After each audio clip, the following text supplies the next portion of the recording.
amigos del Excel, hoy os quiero mostrar cómo buscar duplicados en una tabla de datos.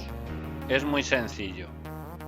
Seleccionamos los datos, nos vamos a Inicio, Formato condicional, Reglas para resaltar celdas y Valores duplicados y aceptamos. Aquí podemos ver en la columna Empleados los datos que tenemos duplicados. Hay que tener muy claro qué datos queremos buscar que estén duplicados. No es lo mismo buscar duplicados en una columna que buscar duplicados en varias columnas. Por ejemplo,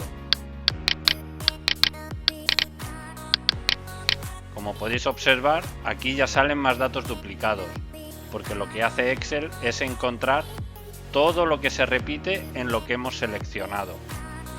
En empleado tenemos el número 2 veces, en nombre el nombre se repite varias veces, por lo tanto también te lo señala, y el apellido más de lo mismo.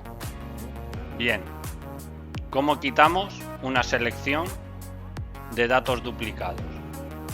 Nos vamos a Inicio, Formato condicional, Administrar reglas, Selección actual y Eliminar. Aceptar. Bueno, espero se hayan resuelto tus dudas. Si te ha gustado, dale a like, comparte y suscríbete para más vídeos como este.